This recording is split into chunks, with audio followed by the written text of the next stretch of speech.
Hey guys, I'm here. My name is Augusto Caten. I'm a self-improvement content creator from Brazil who talks about working out, correcting your posture, having better health, and leading a better life through self-knowledge and through the main self-improvement habits. And now I'm here with Ronald.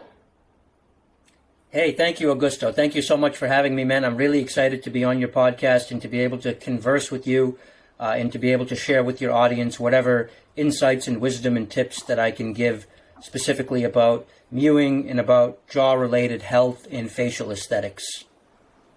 Just as Ronald said, I know him from YouTube. Like, I used to watch his videos, watch Mike Mew's videos, Astro Sky videos, many videos about mewing. And in this video, our main purpose is to get you guys to know about mewing, know about health, just like he said, more deeply. Because as I stated before to him, in Brazil, we have this sense that either you're going to mew, you're going to get the tongue in the roof of your mouth, and you're going to look like Giga Chad, you're going to get enormous, you're going to have amazing jaw, or people say, oh, mewing doesn't work at all. It's dangerous, you should stay away from it, and it's all genetics. Obviously, the two sides are exaggerated. There are risks, but there are also benefits, and we're going to try to go deeper, even deeper than what is only mewing, only putting your tongue in the roof of your mouth. But I think Ronald can start just giving a brief summary for you guys about not only mewing, but what you can do in the beginning, to get your face to look better, and most common myths about mewing in general. Sure. So mewing is not some random thing that someone invented. It is named after Dr. Mew, who brought the idea to popularity, but really all mewing is its natural posture of the tongue and of the face.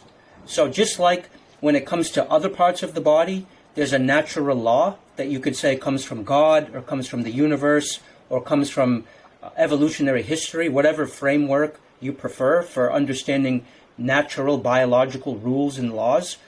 All mewing is natural law when it comes to facial posture, when it comes to how to use the tongue, when it comes to how to use the lips and how to chew. So I want to really demystify this concept of mewing.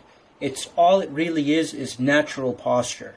And so mewing also can be simplified too much as people saying, well, mewing is just pressing the tongue up on the roof of the mouth. And of course, pressing the tongue up on the roof of the mouth is a part of mewing. If you think about the shape of the roof of your mouth, it's perfect for your tongue, right? So the tongue is the natural palate expander, and that is a key part of mewing. However, mewing also includes sealing your lips. It also includes breathing through your nose under all circumstances, except maybe if you're really deep into cardio, like in the third round of an MMA fight or something, or if you're sprinting, then maybe you can open your mouth a little bit. It's also okay to open your mouth when you're talking. Otherwise, always breathing through your nose. And then a huge part of mewing is chewing tough foods, chewing steak, chewing gum, and avoiding soft foods that cause the muscles of the face to go weak, because our face, our teeth are meant to be used and to engage them in processing and masticating tough food products. Now, there's two components to mewing. There's health and there's beauty. These are the two reasons we mew, because it makes us healthier and it makes us more beautiful. We'll start with beauty. Although on my channel, really, I discuss 50-50 about the health benefits and also about the beautification aesthetic component. And my audience is probably 50-50. A lot of people are interested for health. A lot of people are interested in beauty. But really, you cannot separate them. Think of health and beauty as two wings of the same bird. You can't separate them. If the bird doesn't have one of the wings, it can't fly. Or another way to think about it is a coin.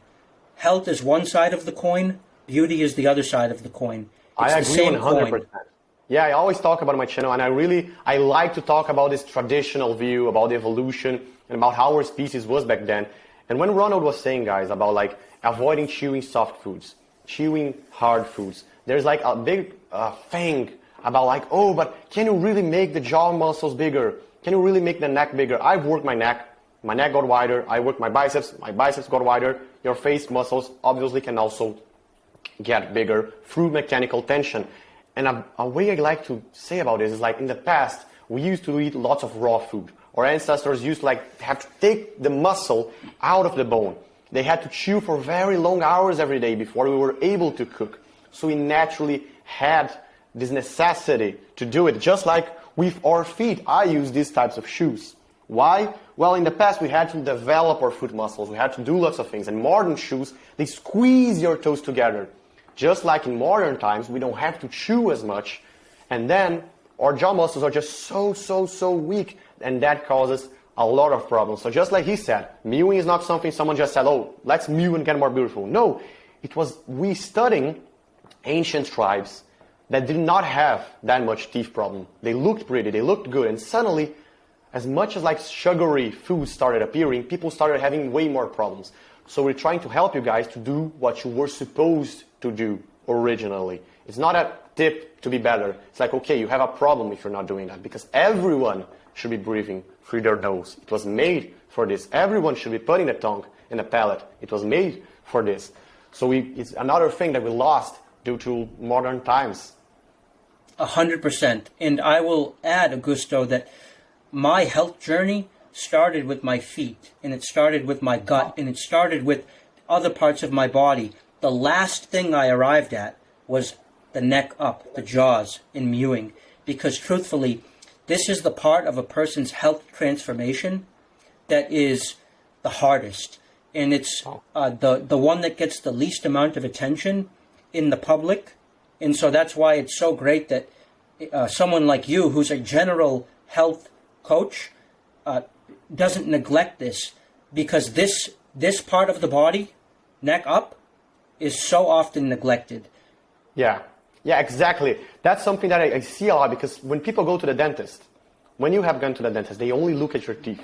When you put braces, it's only about getting your teeth aligned together. It's only about getting brighter teeth. That's all people care about. And you really have to think about the health issues of it, because I know most guys who are going to be watching this are going to be asking me, well, Augusto, how do I get a transformation like yours? How do I get my face wider? How do I look like Giga Chad? How do I have this amazing jawline? I want to be pretty. I want to like get girls. I want to look aesthetically pleasing. That's amazing. You should do that. And just like Ronald said, you should understand, in health, for me, it's almost like, it's not even like the other side of the coin. For me, it's literally the same thing. If you're not healthy, you're really not going to look good. People look for health. They look for a healthy skin tone. Why do women like muscle? Muscle is a sign of health. They don't like people that are obese. They don't like people that are too skinny. They don't like people that are too short. Women are looking for fertile men who have good levels of testosterone and healthy habits. That basically does everything. So if you seek health, you're going to get beautiful. So don't even worry. If we're talking about health here, don't be like skipping. Oh, where does he talk about how to get a good jaw? This is how to get a good jaw. This is how to get like a more aesthetically pleasing face. It's all completely connected. It's actually really the same thing. Don't even like worry about it. So just to jump to the point about how the health and the beauty are connected, the reason that mewing is healthy is because it improves your airway. So the mouth and the nose are how we breathe. The air comes in through the nose and down through the throat. The throat is your airway. And so if your jaws are too small, then your throat is compressed and the air can't come down, and you end up snoring. You end up with nerd neck. In English, we say nerd neck is like this. Yeah. That geeky, like Napoleon Dynamite, where like that, their people are ugly and their jaw falls forward. People do this because they can't breathe. And so when we expand our jaws, when we mew and we grow our face, although we can talk about this, after a certain age, it's hard to actually grow the bones. Mewing is still important, but we can't really grow the bones after a certain age. But if we can catch it young enough, and even as adults, if we can improve the airway with mewing, then this lets us breathe better. And when we breathe better, everything goes better. Because oxygen, just like food, physical food, air is a fuel for the body, and without it, we can't do anything. Exactly. And that's something people neglect a lot. I came from a bodybuilding background. I wanted to be a bodybuilder. I was a hard fan of the bodybuilding community. I was a fan of Ronnie Coleman, Arnold Schwarzenegger. And you know, most of these guys, obviously they're very strong, obviously they're very muscular, but in the bodybuilding community, cardio, in my opinion, is very underrated. People really don't take into consideration how much your breathing will affect your athletic performance. They don't imagine, even if you're bodybuilding, even if you're just pushing weights, how much not being able to breathe correctly will already impair you. Imagine if you had to do MMA, if you had to go through UFC, if you had to run, if you had like to swim. Those things are absolutely other level. And your breathing is actually very powerful. Like the way you breathe totally changes everything. Lots of people actually, they breathe wrong. Not only do they not position their mouth correctly, they don't position their tongue correctly, they don't breathe correctly, and I think a big thing for me, because that was a big thing for me to learn, they don't swallow correctly either, Yeah, swallowing is an incredibly important part of mewing. You're right, I didn't mention it before, but swallowing is probably the most important part, because we swallow so many times a day, and every time we swallow, we put a tremendous amount of force with our tongue. And either we do the force in the right way, and it helps us grow, or we can put the force in the wrong direction and put it on the wrong things, and it can cause us to become deformed. So swallowing is critical.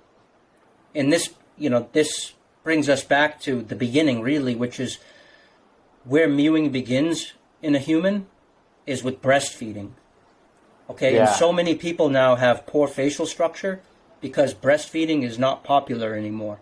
Women, starting maybe 50, 60 years ago, they were told, don't breastfeed. Breastfeeding is beneath you. You don't have to. We have technology now. We have formula. We have baby bottles.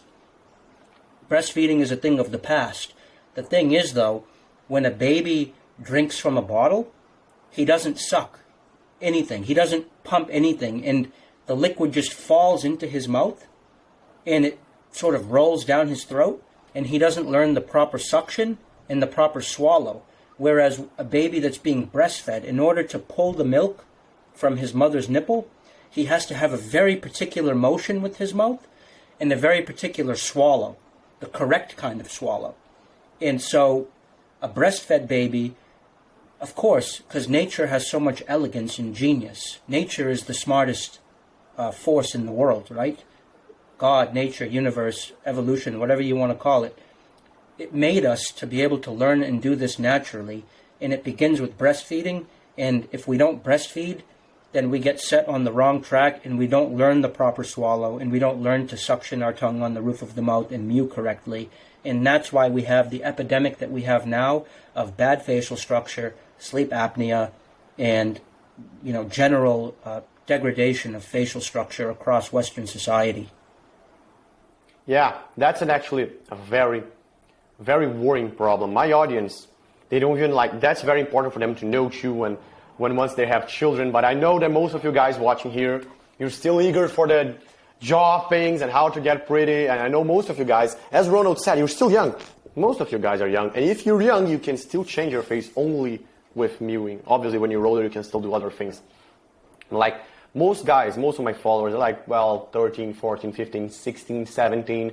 Obviously, there are older and younger ones. But if you're a guy, you're relatively young, you're between 13 and 16, you feel like mainly for them, okay, I don't feel like I'm breathing correctly. I don't really know what's going on.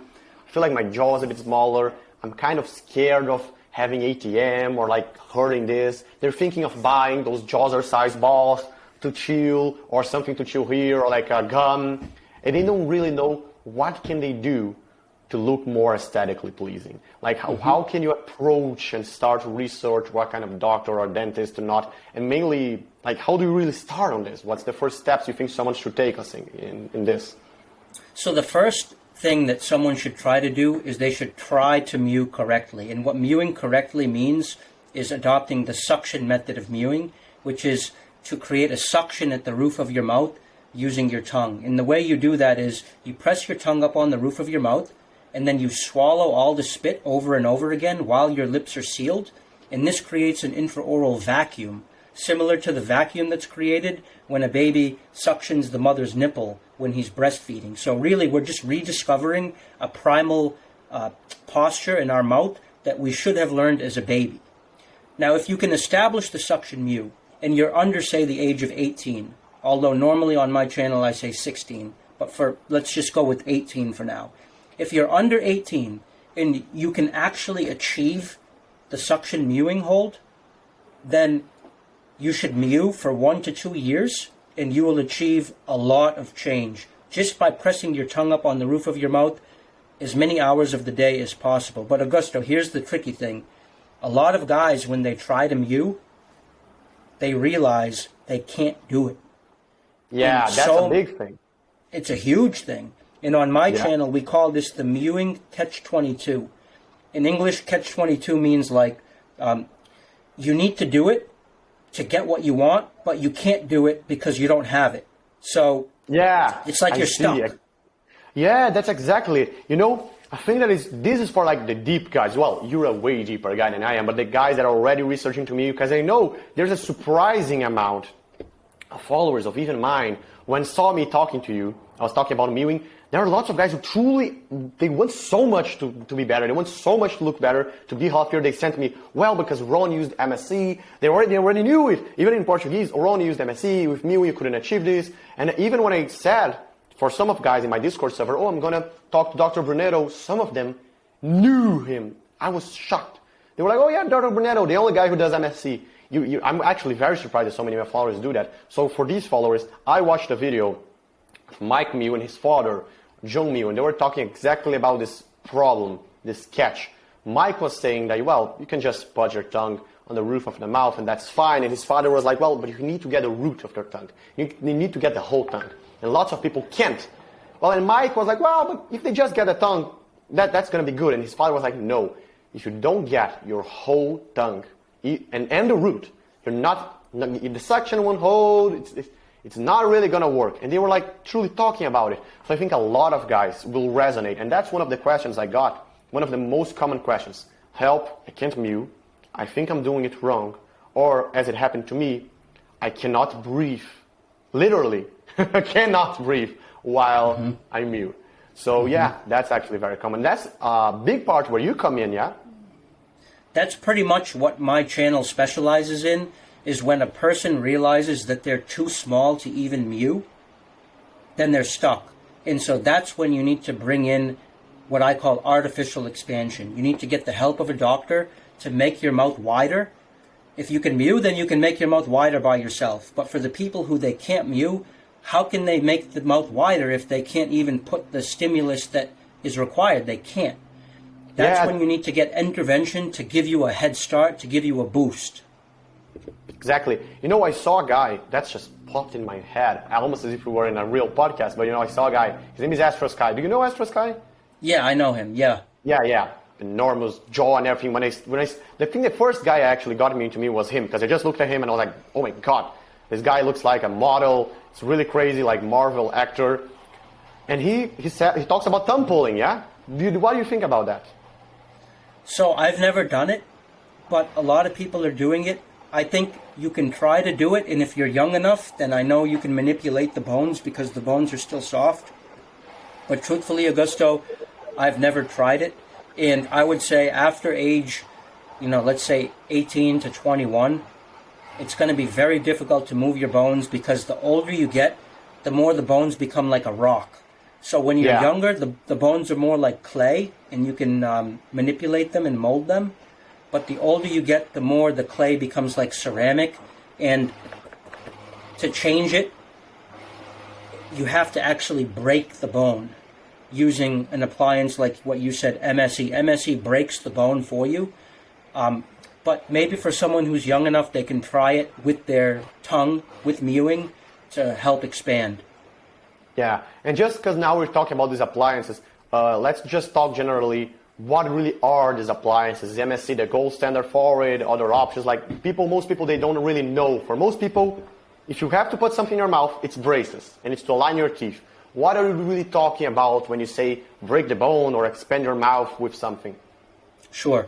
So, Augusto, probably the biggest discovery I made on my channel is the right appliances versus the wrong appliances.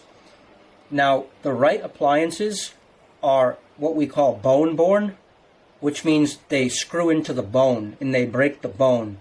The wrong appliances touch the teeth. Okay, so I'll show you what I mean. So you can, here's my skull that I used to demonstrate.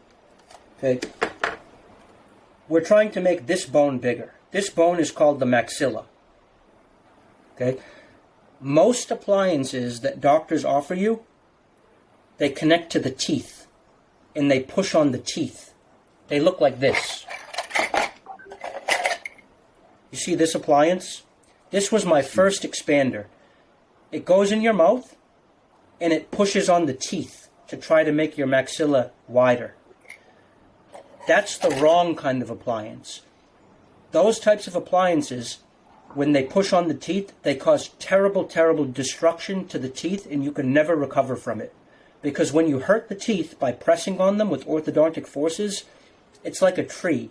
I don't know if you've ever done any kind of gardening or planting, but when a tree, if you dig up a tree and you try to move it to the other side of the yard, the tree never really comes back from that. It's always a little bit sick after that. Trees don't like to be moved. And once they start dying, it's a one-way path to death. The teeth are the same thing. When we put orthodontic forces on them with something like this, it starts killing the teeth. So you could have a guy like you, Augusto, who has beautiful, big white teeth. And you think, oh, you know, I'm going to go get an expander and make my maxilla bigger. But that appliance, instead of giving you results to make your maxilla bigger, what it does is it creates new problems for you. Now your teeth, instead of being big and beautiful and white and healthy, they lose gum. They lose alveolar bone. Alveolar bone is the bone that the tooth sits in. And you have root resorption of the tooth. In short, the tooth starts dying. So we want to avoid expanders that press on the teeth. The right type of expander is like the MSE. It actually goes not in the teeth, it goes right into the bone here. It screws into the bone, 2 screws on each side, and then it has a screw, and you turn the screw and it actually splits the bone like this. So it leaves the teeth alone. The teeth don't get disease from orthodontic forces pressing on them. And instead we go right to the bone, we split the bone, and we make the maxilla wider like this. And when we split the bone like that, we also make the nose wider. On the inside, it doesn't look wider on the outside. It doesn't make you look like you have a bigger nose. But it opens the nose from the inside, helps you breathe better through the nose. And nose breathing is so important because I don't care how big your maxilla is. You can have perfect caveman maxilla, but if your nose is stuffed, you're going to breathe through your mouth no matter what. Yeah. So MSE hits the problem from 2 sides. From the maxilla side, it gives you more space for your tongue. And from your nose side, it opens up your nose and helps you be a better nasal breather. That's great, man. And a big note for you guys. Well, everyone on my channel has already seen my videos talking about how it is bad to breathe through your mouth. I stay on the side, I open the mouth, I show how it is weird, I show pictures of guys breathing through their mouth with this wimp posture. So you guys already know this. But what you don't know, because I believe I haven't said this before, is why is it actually good to breathe through your nose? Because it is not only about avoiding breathing through the mouth. And the nose is made for you to breathe through it. I've seen from videos from Dr. Buteco, and he's talking to kids. He's very good with kids, and he says that breathing through your mouth is nasty. It's like it shouldn't be done. It's almost like it's gross. The mouth is not made for it. The nose has all types of structures inside, organic structures, to filter the air so that it comes in a good temperature, so that you don't have as many chances of getting bacteria. And if you breathe a lot through the mouth, not only you can destroy your face, but you're way more likely to get sick, yeah? Yeah, breathing through your mouth is like eating through your nose. It's just wrong. That was a great quote, man. Yeah, and so all of the points you mentioned about why nose breathing is so important, because of nitrous oxide, which helps calm us, because of increased filtration to help filter out things like COVID-19 and other bacteria that can come in through the nose, dust even from the environment, because there's dust everywhere. And then, of course, humidification. The nose helps us retain moisture, because when we lose water, and then we get thirstier. And in some places, Augusto, if you breathe through your mouth, you can't survive. Like in Africa, in the savannah. Yeah, of course. I dumping all that moisture. Yeah. You can't do it. But the most Yeah. important part of nasal breathing, and the part that probably most people don't understand, is the reason it's so important to breathe through your nose is because when we breathe through our nose, it allows us to keep our tongue pressed up on the roof of our mouth. Because if we're breathing through our mouth, we can't do this. Doesn't happen. We breathe like this. It doesn't happen. Yeah, that's a big Like a problem. dog. Yeah. And Like a dog, yeah. when we have our tongue on the floor of our mouth, we aren't mewing. And when we aren't mewing, our face is falling apart, bro. It's falling apart. So we need to breathe through our nose so that our mouth and our tongue can do its job. Yeah, 100%. I think a big thing that we're going to answer some questions from you guys later, and probably that's what I'm going to say now is going to answer some of them. But I think it's important to say because people look, even I did, we look at like these appliances that gave many people so many problems, but they look more like, oh, it's a little thing, it's not going to go in the bone, it's not screws in the bone. So people may be scared of the MSE, or they may tend to use these appliances that can even harm you even more. So I think it's important for you to like talk a little bit about like the safety of the MSE, and also about like how people, because that's a big thing, people really, they think mew in general can harm you, it can destroy your teeth, you're going to like lose the points in your canines or things like that. Perhaps you shouldn't be chewing with your front teeth. Like, what are the like most common mistakes that people make in their mewing journey, their expanding journey, and what are like the harms that people should avoid, and are there like any myths around it? Yeah, sure. So what you're discussing right now about the appliances is what I call on my channel the less invasive fallacy. Fallacy is a word from logic and philosophy, which means it's a logical error that we make in our brain when we're thinking about something. So the least invasive fallacy is when people think, you don't need an MSE, it's so invasive, it's a surgery. Why do you want to screw into your bone? Your face is fine. You're not that extreme. You don't need surgery. Why don't you do something less invasive? This is so much better. It's so gentle. It's natural. It's biological. It presses softly on the mouth instead of invasive and breaking the bone. The fallacy is this. This looks less invasive, but it's actually much, much, much more invasive and much more dangerous, because like I was telling you, when you put forces on the teeth, it creates real problems that never ever go away. I know because I experienced them. The way my whole channel got to start is because I tried all of these different expansion methods. I started with this, and then I went to another tooth-borne expander that pressed on my front teeth, and I learned these expanders are not safe. They're not natural. They're not less invasive. These things are wolf in sheep's clothing, meaning they look innocent, but they're actually extremely dangerous. The MSE, even though, yes, it's scary, yes, it breaks the bone, the human body is equipped to be able to deal with bone breaks. When an athlete breaks his arm, what do? We put it in a cast, we connect the bones back together, and then we wait a few months, and the body naturally reconnects the bone and heals the fracture. The body is able to fix fractures in bone. So when we break the bone in our maxilla, when we split it like this, okay, the body knows exactly how to heal this, and immediately starts depositing new bone to fill this in, and in 3 to 6 months, it's like it never happened. Okay? So, for example, I had 10 millimeters of expansion like this with MSE, and now it's not like I have a hole in my mouth. My body healed it.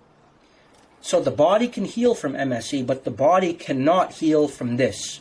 This creates permanent problems. So I really want to emphasize to your audience, don't fall into the trap of thinking that these they look less dangerous, but they're actually much more dangerous.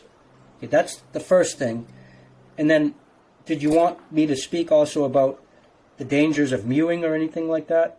Yeah, well, lots of people are also scared because, like, there are dentists in Brazil that say that mewing doesn't work, and I don't believe they are specific enough. They not only do they say that, but they also say that mewing is dangerous, and that scares lots of people. There's lots of young people that are scared, lose teeth, get like ATM or get pain here. They think mewing has a lot to do with chewing a lot, and they may chew wrong. So, they are scared to go in it because they don't really know how to do it. So we've gone through how you should put your tongue in the roof of the mouth. We've gone through how you should seal your mouth. I've done some tongue strengthening exercises, which are very simple. You really just need to press your tongue as much as you can for 30 seconds, rest, press your tongue. Very hard to do it wrong, very hard to hurt yourself. But when we are talking about strengthening the jaw muscles, which is something people really, really, really want to do, it's actually hard for them. They don't have the right equipment. They don't really know anything about it. So if someone is wanting to strengthen their jaw muscles, what are like the mistakes they could be making, and what is perhaps a proper way to do it? Sure. I think a useful analogy to explain this is to think about it in terms of barefoot running. Before you showed us your Vibram 5-finger toe shoes. When people get into barefoot running, they think, oh, I just take my shoes off and I go running and then everything fixes itself. That's not right. If you're going to take on barefoot running, and in this analogy, barefoot running is like mewing, yes, it's natural. Yes, we're made for this. But that doesn't mean you can't listen to your body. You still have to listen to your body, and you have to take cues from your body. When you're learning how to barefoot run, if you have pain in your knee or in your ankle, right, you have to change. You have to adapt. First you stop, you rest and you recover, and then you make an adjustment. And learning how to run barefoot is constantly tweaking and adjusting and learning from the signals that your brain and your body are telling you. So barefoot running is natural. It's a good thing to do, but you still have to be careful and you still have to listen to your body. Mewing is the same exact thing. It's natural, yes. Should we have known how to do it since we were little kids? Yes. Unfortunately, most of us go 15, 20 years without doing it, just like barefoot running, and then we want to get into it, and we think it's just going to work itself out, but it doesn't. We still have to pay attention. If you're mewing and your temporomandibular joint, TMJ, starts to have pain, you have to stop. You have to figure that out. Maybe you have a pre-existing problem. Maybe you need to see a dentist and you need to do some orthodontics to get your bite right. Similarly with chewing. People, they think, oh, chewing gum makes me better looking. I'm just going to chew 5 pieces of gum at a time. This is very dangerous. If you have a pre-existing joint problem here and your bone structure is not aligned to be able to have those forces, and you put all of that chewing, you're going to create more problem. So you have to immediately, if there's pain, you have to stop. If you can't breathe, you have to stop. Of course, you can't do something if you're not breathing, right? Yeah. And so you have to listen to the signals your body is giving you, and you have to constantly be reacting. Yeah, that's 100% right. And something that I really like to emphasize is you guys have no idea the advantage you have for being young. I'm already young. Imagine you, and most of you are even younger than me. As Ronald was saying, when I started researching into barefoot running, I saw lots of guys, like I was younger, I got into barefoot running some time ago. I saw lots of guys saying that it could be dangerous, that you had to like go soft into it and everything. I wasn't very wise in analyzing the consequences. I just got into it. I had some pain here and there, but why? Well, I was young. I did lots of barefoot running already in grass. I played soccer barefoot, which is basically running. So if you're young now, and you start to mew, and you start trying to expand your maxilla, that's going to do you wonders. If I was able to learn about even more of what I did and starting expanding my maxilla even earlier, I could probably look even better. But not only about the results, it's about being easier. It's about if you're young and you start barefoot running, it's going to be even easier. Your body's more adaptable, just like Ron said. Your bones are more adaptable. Your body's more adaptable. Your brain has more plasticity. It's easier for you to learn things. It's going to be a softer way. The easier you do it, the better. You guys have no idea the advantages you are having through learning, not only from my experience, but from Ronald, that had to live with it, get problems, lose money, lose time, go through all of these efforts. So now he's offering you an immense value for you to go through this now when you're younger, and you're like, if you start like mewing right now, you truly go deep into it and you do it, it's gonna be like a few months, perhaps a year, and you're gonna forget about it. Naturally, you're gonna be beautiful, you're gonna be healthy, you're gonna live a way better life, and you didn't even have to like worry about it and think about it.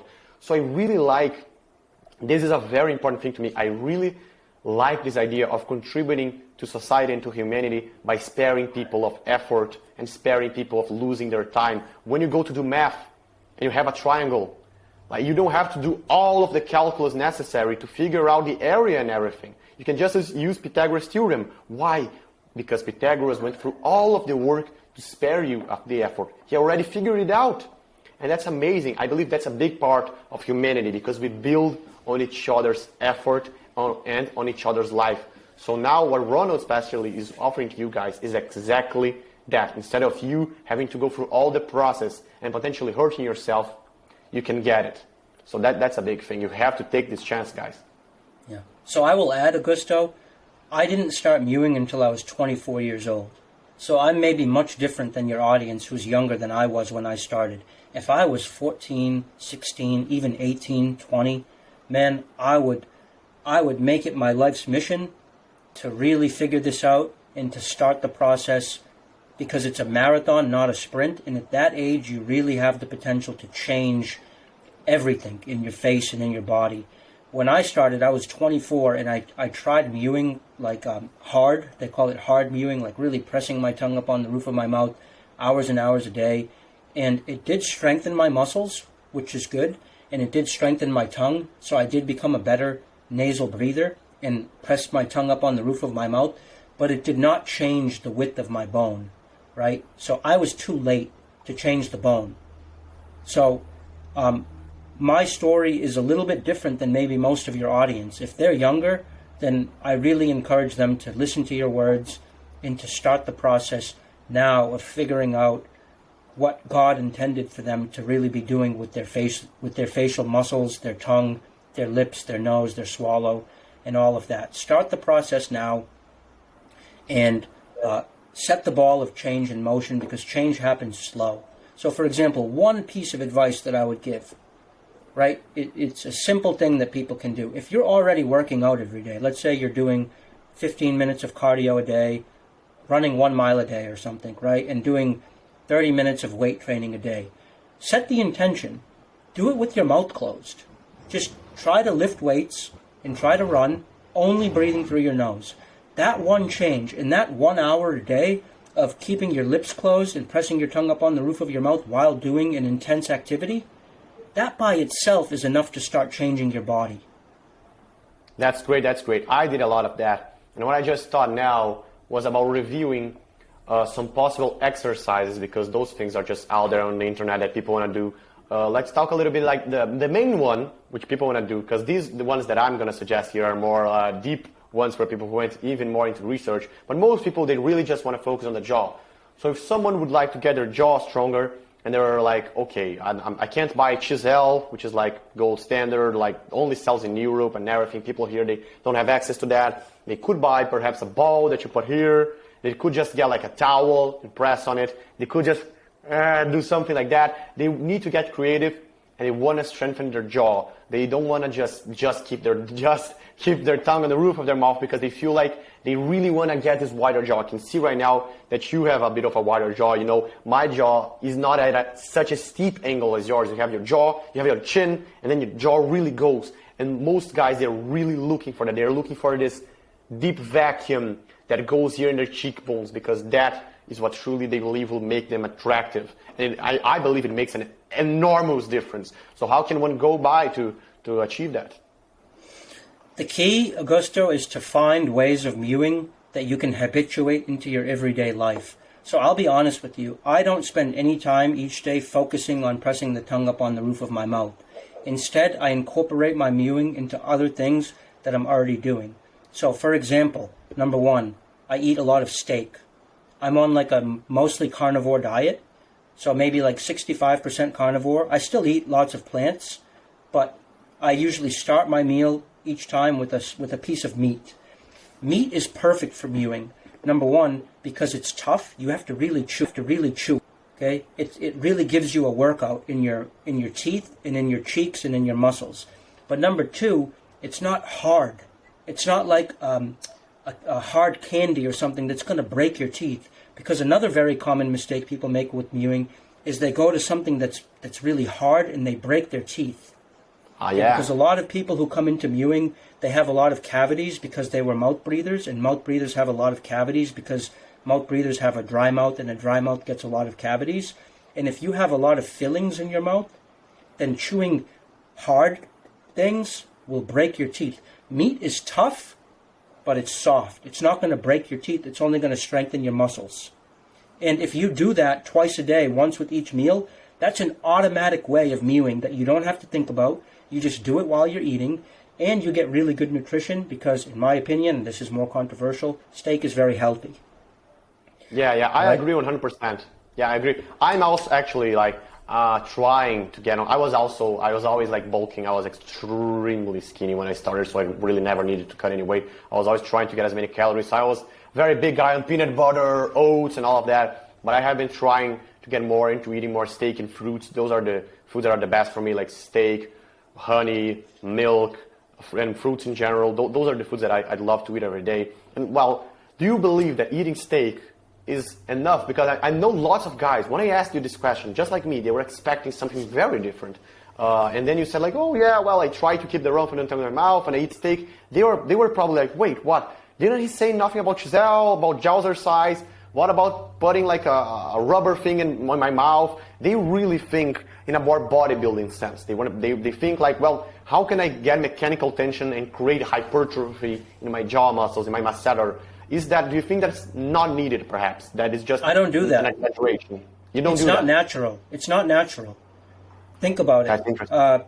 The cavemen, do you think they did that with their mouth every day? Or do you think No, they that's a great point. I just thought that perhaps cavemen would eat raw meat that would be like so dense and so hard to take off their bone. They couldn't cut it with knives at all times, so they had like to really rip it off. So I thought that perhaps a medium rare steak wouldn't be enough.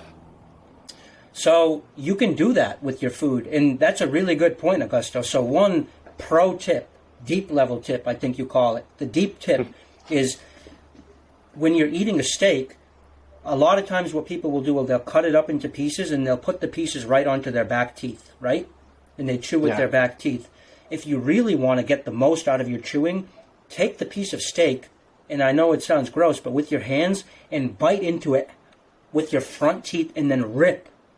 Because this is the force that you're describing. When you kill an animal in the wild, and you can see other animals do this, they tear with their front teeth. And that's the stimulus that pulls your bones forward. And it's like similar to the Jawhacks, which focuses on the front teeth. That's how you simulate that. That's how you stimulate those front teeth. You can do that with food. Yeah. And what is really your opinion like? Because that's something people say a lot here in Brazil. Dentists, orthodontists, they warn that Jawhacks is dangerous. They believe it is way too far away from the joint, that if you were to use anything, it should be here and not here. They say that using a Jawhacks could damage the front of the teeth because they're not molars. They're very thin. You're concentrating the force on a small point. What do you think about Jawhacks? Is it only not needed, or is it also potentially harmful? So I can't use it myself because my front teeth are basically destroyed by an appliance that I used. So my front teeth, I have a very hard time chewing with them. So even if I wanted to use Jawhacks, I couldn't. Here's what I would say about Jawhacks. It's not true that you should only use your back teeth, and it's not true that you should only use your front teeth. Think about it. Use common sense. Think like God. Think like a caveman. You should use all your teeth. Every tooth has a different function. Sometimes we're tearing steak, and then once it's in our mouth, we use the back teeth. So we should use all of the teeth together at the same time. Sometimes we chew with the front, sometimes we chew with the back. For Jawhacks, I would say it's perfectly fine. Just do it in moderation. Do it in moderation. Here's the big problem with Jawhacks. If you only use Jawhacks, you're going to have asymmetry in your stimulus. It's like only working your biceps. Yeah, I see. You also have to work inside. You don't just want to press on your teeth. You also have to press up on the roof of your mouth with your tongue. On the roof of your mouth. Yeah, that's a very important thing. Because that's what causes your mid-face to come out three-dimensionally. Otherwise, you end up developing only here, and you may end up with like a prominent front part of your mouth, but a recessed mid-face.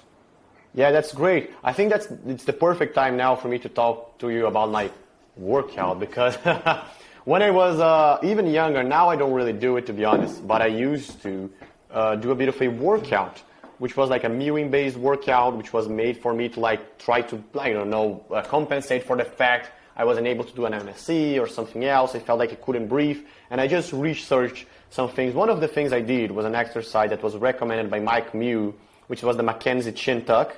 So I did the Mackenzie chin tuck. I did a tongue press, which is an exercise where it's almost like HIIT cardio. You press as much as you can for 30 seconds, then I rested, did Mackenzie chin tuck, and then did this again. I did this, and I used chisel, which is something you put in your molars and you chew. What is there any use to the Mackenzie chin tuck or perhaps the tongue press, or you believe that just those are redundant in the face of just keeping your mouth sealed? No, I think they're incredibly important. I think you should do them in moderation, and I think that the real value of the Mackenzie chin tuck is that it helps you come into touch with your neck. It helps you know that your neck is there.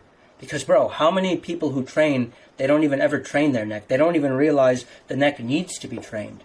How many people do you see at the gym, they have a huge shoulders and chest, and then their neck looks like a pencil, right? Exactly. No, that happens a lot. That is very common. Bro, do you know Derek from More Plates, More Dates? I know. So, Derek, he's a good dude. Like, I'm not trying to throw shade on Derek, but he's huge, bro, but his neck is kind of weak.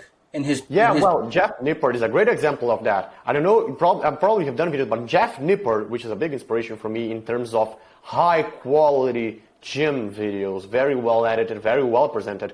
If you guys just research Jeff Nippert's neck transformation, it was insane. Dude's a world level powerlifter, extremely strong, very bulky, and even a short guy, a puffy guy, a guy who you would imagine not like a 6 feet guy, which is more common to have a pencil neck. No, he's a power lifter, he's bulky, he did lots of squats, which is a heavy compound movement that people tend to say targets all of your body and don't really need to do ab work because you're already doing your squat, which is something I don't believe. I believe your spine needs flexion and rotation. And he had a pencil neck. He had an extremely small neck. His neck transformation is the most unbelievable neck transformation. And if you see, it's almost as if his face did not change, but it also kind of did, He just looked so much different. Not only did he look more attractive, more beautiful, he looked stronger overall. It made a bigger difference it almost made a bigger difference than the V-taper, and having big lats and big shoulders and a tiny waist. So yeah, it makes an enormous difference. And something that is really funny is that my Mackenzie chin tuck video is your video. I just clicked on the link. So I had videos, and it's another great mewing hack, a video from you 3 years ago. Talking about like the occipital thing right here in the back and the Mackenzie chin tuck, Yeah, man. The neck is, I would say, equally important to aesthetics as the jaws.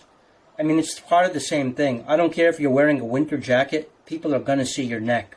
And if you have a weak-looking neck, that instantly signals weak beta.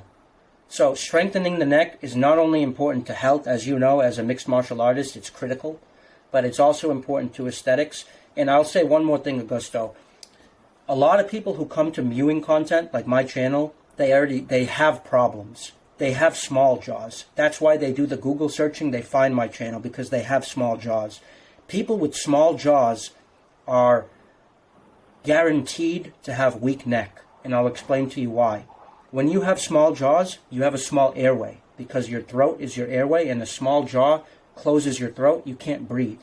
To fix your airway so you can breathe, because breathing is the body's number one priority, more than food, more than sex, more than anything, is breath.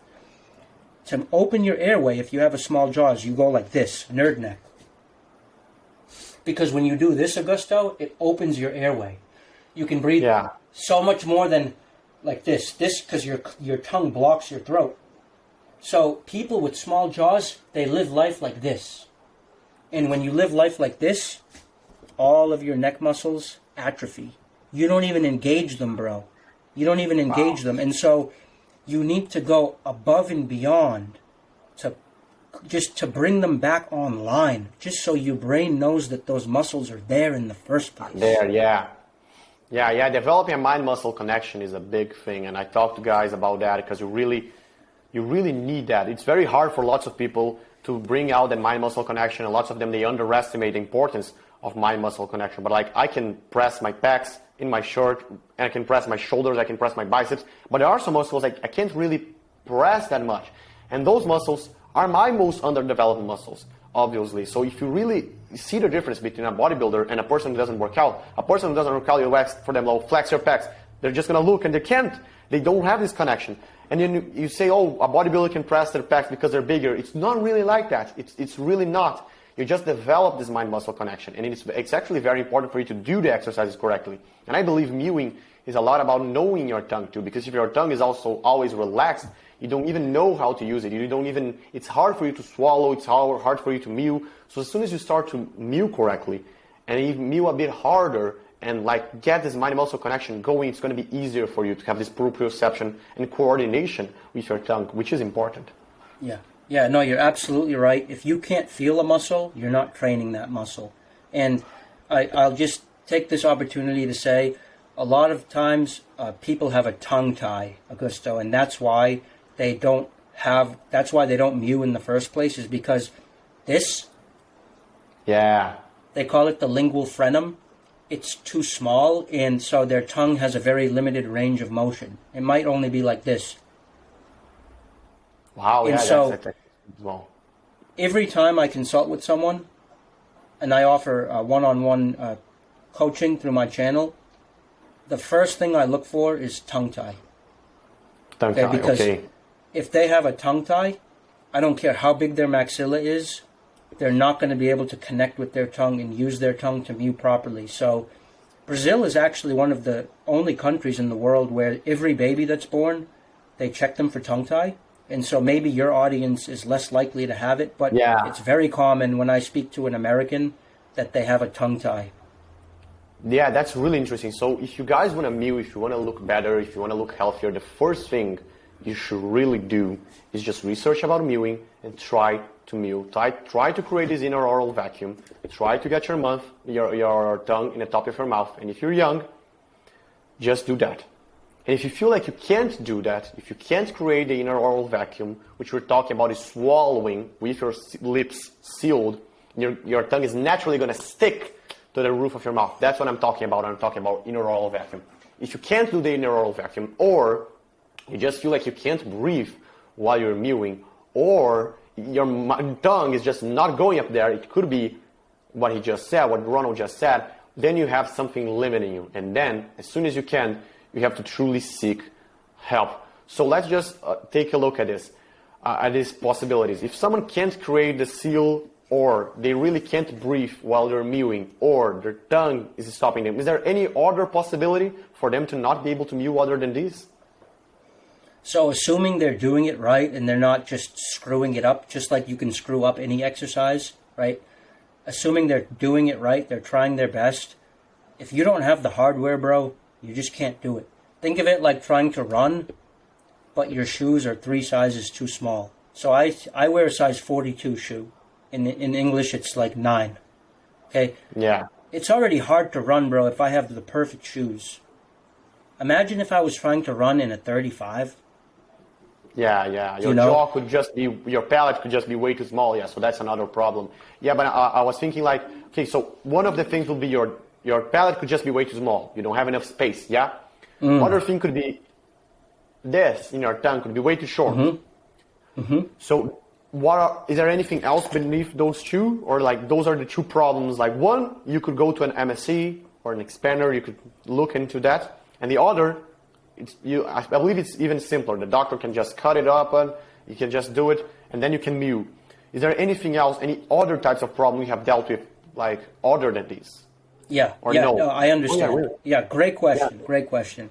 So for some people, they have really big jaws and they have no tongue tie, but their nose is always blocked because of allergies. Maybe they live with a cat or a dog, or maybe there's something in the environment that's just causing their nose to always be stuffed.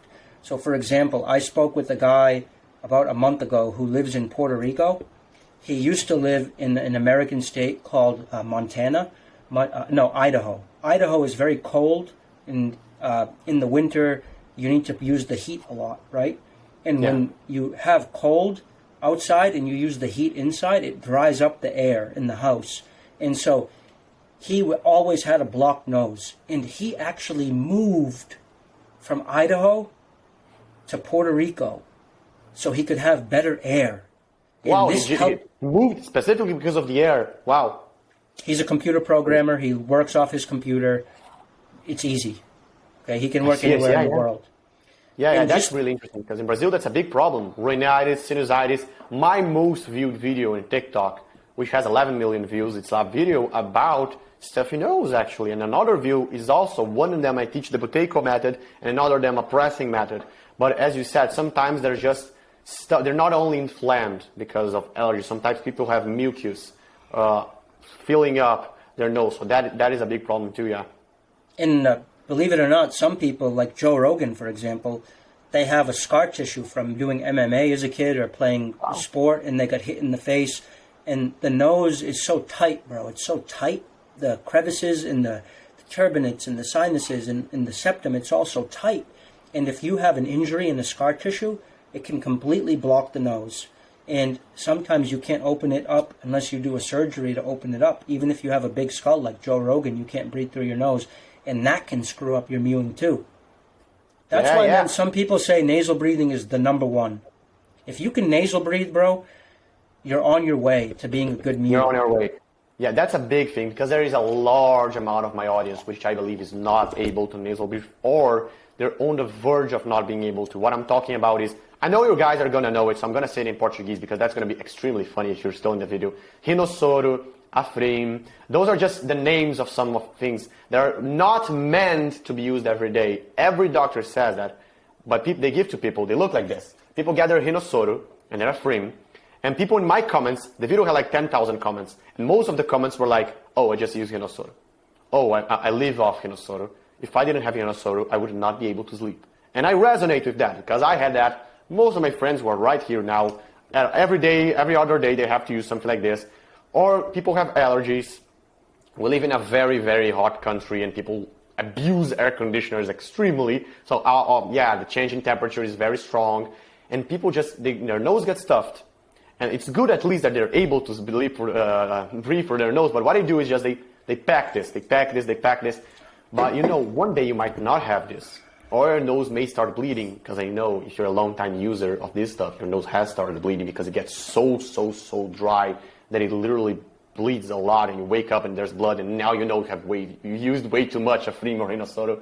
So you know, if you have all of these problems, it's really interesting for you to look a bit deeper onto it. So someone has perhaps some allergy, they can't really breathe through their nose, they have perhaps an allergy or they're just all the time sick or they have some scar tissue. I talked with you about like the possibility of a doctor, even with me, going in my nose, and you said that could be risky because they can just take away way too much. What are the options for someone with that? Good question, bro. So 2 other things I'll add, and these are actually the most common sources of inflammation in the nose.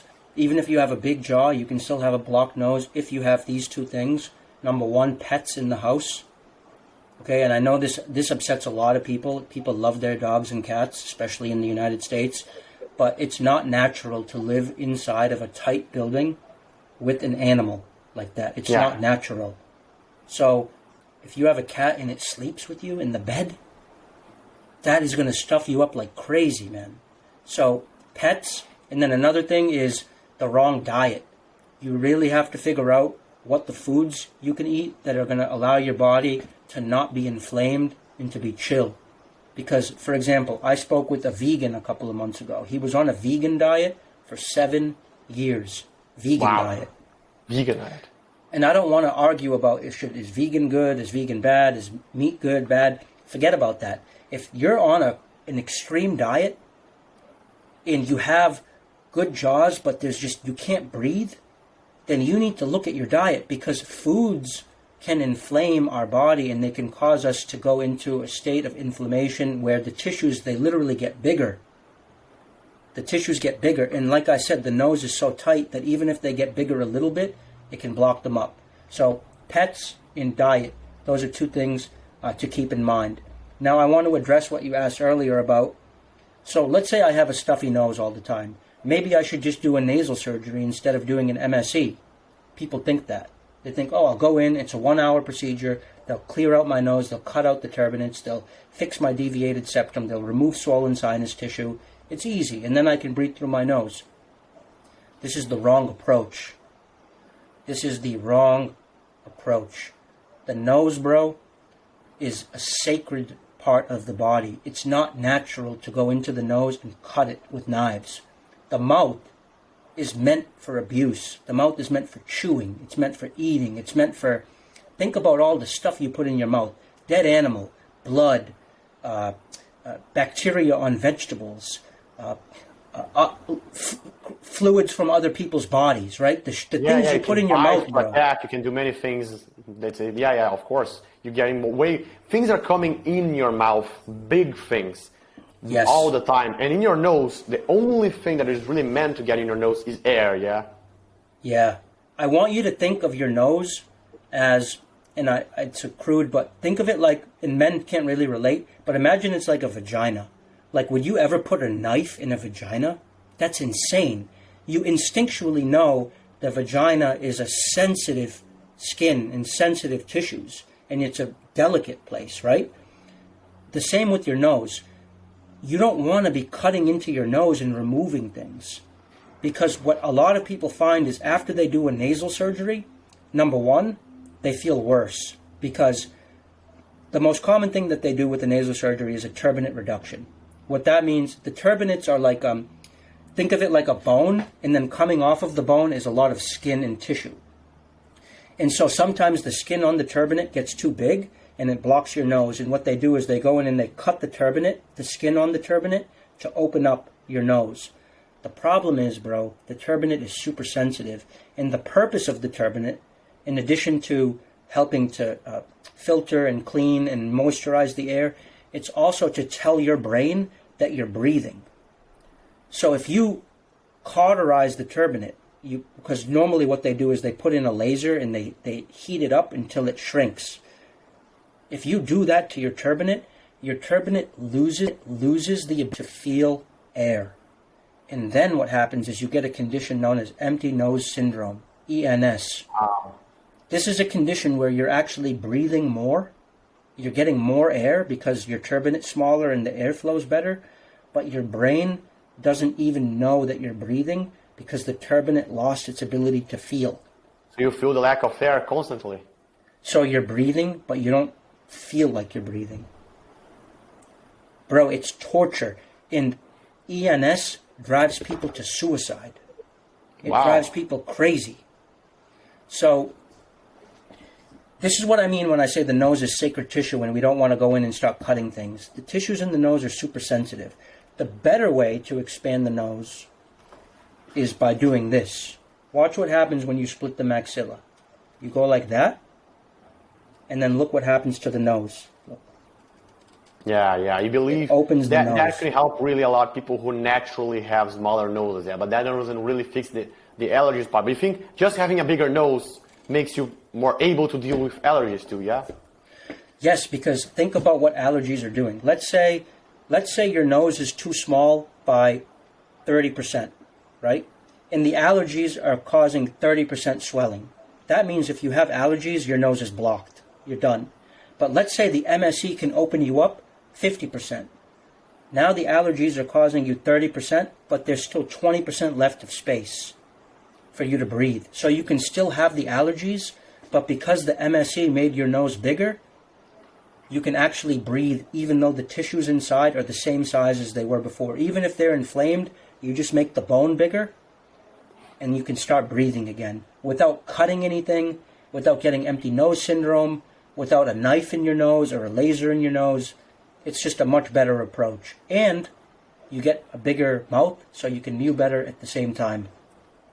That's all really interesting. I believe we're almost done. We can head to the questions in a quick second. And just to close by, I wanted to say something specifically. This is for like the tryhards people, mainly for your audience, which probably have heard this a lot, but for some Brazilian guys, like which have a little bit more money in the condition and perhaps they could research into it. You are a big proponent. You really talk about the MSC. You believe it can fix many multitude of problems.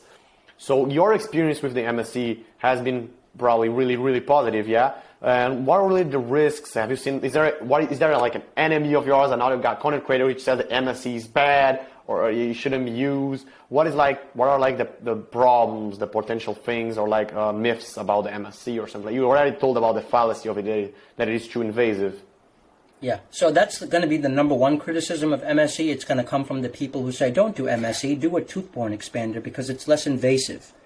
That's just basically bullshit. I already addressed that. I'll put that on the side for now. The real risks of MSC, and this is the focus of my channel right now, is helping people figure this out. There's two. Number one, failure to split. And number two, asymmetry. So, a lot of people, when they try to get the MSC, the suture just doesn't split because the appliance isn't strong enough. So they go to the doctor, they pay the doctor, however, a couple $1,000s, they put the appliance in their mouth, which is very painful, and then they turn it, but nothing happens. And this is very sad, very upsetting for a patient. So that's the first thing that can happen. Now, there's many things you can do to make sure you get the split, and my channel has all sorts of content about that. Probably the number one thing you can do is you can either get lots of holes drilled in the suture to help weaken it, or you can get what's called a piezotome, which is a surgical assist where the doctor goes in with basically an oscillating saw and cuts the suture, then puts the MSC in, and then you're guaranteed to split. The second risk with MSC is what we call asymmetry. This is when you put the MSC in and it starts expanding one side. It starts expanding, but what happens is one side gets expanded like this, but the other side doesn't move. And this can fuck up your face. It looks really ugly. And it also messes up your bite.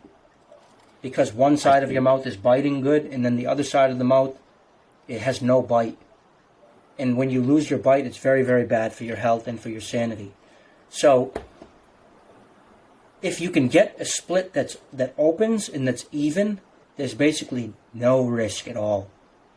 Like I was saying before, distraction osteogenesis, which is when a bone breaks and then the body heals it. It's a natural process in the body. If it goes good, there's no risk. The risk happens is if the treatment goes bad with failure to split or with asymmetry. I see. That's really interesting. So I think you guys, if you want to know more about MSC, check Ronald's channel. It's most certainly going to be in the bio of this video and in all places. You can just type in, it's Jawhacks, yeah? Yeah, Jawhacks, no space. Jawhacks, no space. So yeah, now I'm going to take a look at some of your guys' questions. You send me some questions. I believe many of them, many are going to be already answered because I read them. So let's take a look at a few. Oh, wow, there's a question in English here. That's interesting.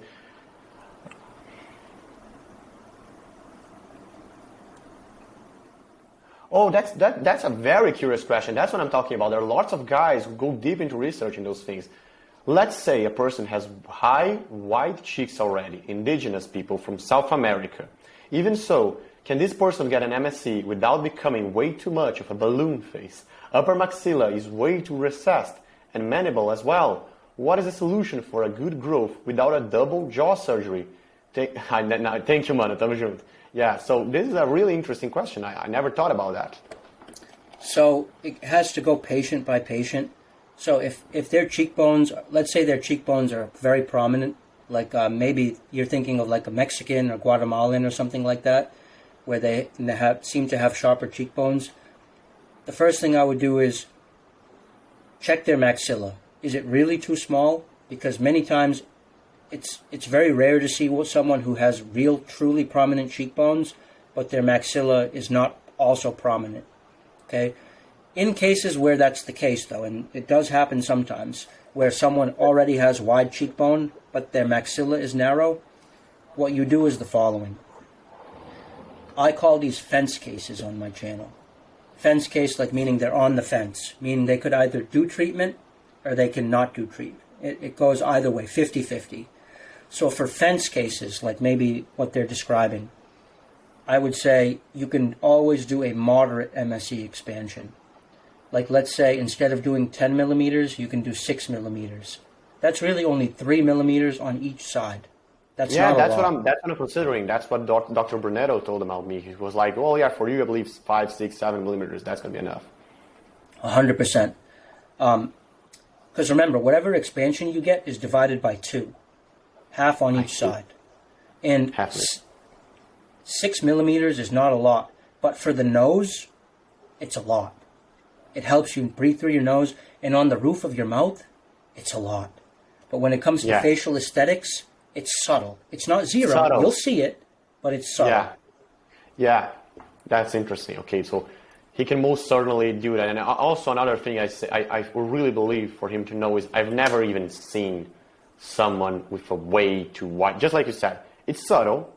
And on top of that, I never really seen someone which was just so wide here, had such wide cheekbones that I'd look and be like, that looks bad. That really does Yeah. not look good. It's just way too wide. That's Yeah. very, very rare. So obviously there are genetic beasts and people who are like 1% and everything. But, I think I also agree that it's very unlikely. Let me address that guy's question about jaw surgery.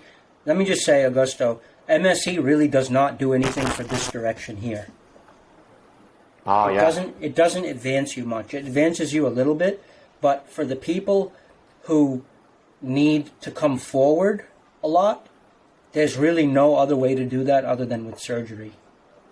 Okay? There is a thing called face mask, but face mask is really only for people with underbite. Underbite is when they're like this. Oh, yeah. Yeah. So that's called a class 3 malocclusion or an underbite. Most people are not class 3. They just have what we call class 1, which is their normal, like this. But their jaws are just back. And for those people, the only way to really bring your jaws forward is with what we call MMA surgery. So MSC does not fix everything. Sometimes Yeah. you need surgery. Sometimes you need surgery. It's interesting.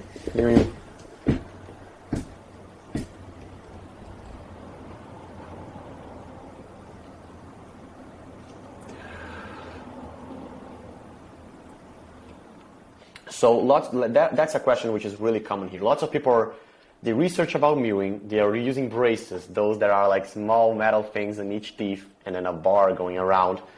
And they may be worried that their braces could be actually doing more harm than good, or that they're just not necessary because they're just, putting the teeth in place and they want to move the place. Are there any what are like the common harms and things that you should look for in like traditional orthodontics where you're just trying to line your teeth and make them look good? Because that's a big thing in Brazil. Like when I was young, it's actually, for my friends and people I know, I was one of the few ones who never had braces on. So it's very, very common. People now are using Invisalign and other things, but yeah. The best thing that can happen... Good. Sure. I think it's a great blessing that you never had braces. The best thing that can happen to a kid that has crooked teeth is to not get braces and to just let his teeth be crooked. I'll tell you why. In Europe and in the Americas, there's a philosophy about orthodontics. It's called extract and retract, which means that if you have crooked teeth, they say, well, we want to straighten the teeth, so if we're going to straighten the teeth, what we do is we just pull teeth. That gives us space to straighten the teeth that are remaining. So this is called extract and retract. The number one thing you need to avoid with traditional orthodontics is getting teeth pulled. Getting teeth pulled is a one-way path to having a small face and a small airway and to being ugly. Wow, that's actually very interesting. That's a very important thing. I'm certainly going to cut that question and that explanation because that's going to be a real challenge for a lot of you guys. I know that because I'm a young guy, I'm 19, 3 years ago, I was just kind of a kid. I was with my mom and it's really hard. And I talk about things like that, on my channel. Things like, well, you want to use creatine. Creatine is good. Your mama doesn't let you. Let me try to help you out with it. Get a good nutritionist. And there are lots of nutritionists in Brazil who are going to say, oh, no, creatine gives you stones in your kidney. You're not going to use it. So it's very hard for lots of kids to get into that. They want to work out. Their parents think it's going to stunt their growth. So those things are a real challenge for my audience. And I could only imagine what a challenge would it be for one of them to say, like, they having crooked teeth, to go on to their parents who spent money and say something like, well, I believe I should just have my crooked teeth and try to... Obviously, they could explain it a bit better, but it is tough, yeah? It's extremely tough. Parents want the best for their kids, but truthfully, they're just ignorant. They don't know the difference. They trust the doctors. The problem is, it's the opposite. If someone is a doctor, instead of trusting them, you should distrust them. It's the opposite of what normal people do. You have to always question what the doctor is doing, especially if what he's doing seems unnatural. Going back to the first thing we talked about, Augusto, nature, natural law, God. God didn't give us 32 teeth in vain. He gave us 32 teeth for a reason. And if there's a doctor who wants to take you down to 28 teeth or 24 teeth like I have, I only have 24 teeth because I had 4 premolars and 4 wisdom teeth. That should set off an alarm in your head. You should say, why do they want to remove my teeth? Don't I have teeth for a reason? And you should question that. When it comes to dealing with your parents, I talk to a lot of parents, bro. I can't even tell you how often I talk to parents because, like I said, I offer one-on-one coaching through my channel. All the time, bro, people want me to talk to their mom and dad. They say, hey, I know this is what's right. You have to talk to my mom because she's not believing me. And so sometimes what you need to do is you need to find the right orthodontist. So, for example, in Brazil, it might be Dr. Brunetto. And then take your mother and father with you to see him because if he can explain it to them as a doctor, or if you can get someone like me to explain it to them, even though I'm not a doctor, sometimes that helps for them to hear it from someone who's not you. Yeah, I think that's a big thing for you guys. Like, I talk a lot about similar things. So if you're trying to drop out of university, if that's the thing you want, take creatine, go to the gym. It's always hard for your parents to believe in you. And I always say that because you're in that position, in your position, son, father, he's going to feel challenged. He believed that his whole life. And it may be hard for him to see the difference between just a teenager trying to be different and trying to challenge his father and like someone who is actually trying to explain something to him. So it's very important for you to show examples and get other people to explain to him, other people to talk about him, if he has friends, if you have a grandfather. If you can make sense with someone else, that can really go a long way. And just like Ron said, if you can get him to talk to your parents, or if you can get someone that's a doctor, perhaps he's in a position of authority and everything, that can do wonders. I agree. Yeah. But one thing is for sure, Augusto, you're better off doing nothing than doing the wrong thing when it comes to your mouth and with your face. So let's say you're 14 years old and you have really crooked teeth, but your parents won't take you to see Dr. Brunetto, and they want you to go to the regular orthodontist, and that orthodontist wants to pull your teeth. Just do nothing. Just wait. Just wait, bro. That's crazy. Yeah, that's actually something I'm going to talk with my mother, because my brother, he uses Invisalign. And I never really understood it was. He just put it in. It was actually extremely recently. He's 12 years old. He was extremely young. He just got Invisalign. I talked to my mother, well, why? Because you look at his teeth. They're not crooked at all. So I was very surprised that he would be using anything. And so he got Invisalign. She was like, oh, yeah, it's going to be quick. She just wanted it. He also even actually did use some type of expander in the past, which I didn't even know because I'm not that close to him. So he used some type of expander, which you had to like switch things for a few months, and now he's using the Invisalign. So that could actually be do way more harm than good, yeah. It could. If you're not sure whether or not you're being expanded or retracted, you're better off just leaving it alone and having crooked teeth. I think he's being expanded, but he's being expanded in the teeth, yeah. So that's weird, yeah, because he did use an expander, not through the bone, but through the teeth. He's very young, but still, yeah. Yeah, a little bit of that is okay, actually, Augusto, especially for a young guy. A little bit of that is okay. I always say tooth-borne expansion should be the sauce, not the meat. Meaning a little bit is okay, but what it shouldn't be is the primary course. It shouldn't be, oh my God, I'm so narrow, my intermolar width is 30 millimeters, where really in reality it should be more than 40, and I'm going to try to get 10 millimeters with Invisalign. That's bad. But if it's just like he has crooked teeth and the doctors are just going to like puff him out a little bit so his teeth get straight, that's actually okay. I see that. That's good. I'm going to check this out. Let's take a look at some questions. So that's a very common one. Got 11 likes. I did do an upvote thing, an upvote system. This one, 11 likes. It's like, when I open my mouth, it makes a sound. I'm scared. what can I actually do to fix it? So I believe what he's talking about could be a sound of TMJ or anything. My girlfriend has that when she goes close to me and she does, it's almost like popcorn. And I'm like, oh my God, because I deal with that in the knees. I talk with knees over toes guy. It was an extreme pleasure. I admire him a lot. He's an excellent content creator. He talks about the ATG split squats and everything. And I deal with people who have like popcorn on knees and everything. And we can fix that actually. We can strengthen the vastus medialis. We can strengthen the quads. We can do Nordic curls. You can strengthen your calves, your tibialis. You can strengthen the muscles that surround your knee. And even people who have extremely bad knees, they can lead not only normal life, but they can do extreme acts of athleticism and dunk and run marathons, which is really, really crazy.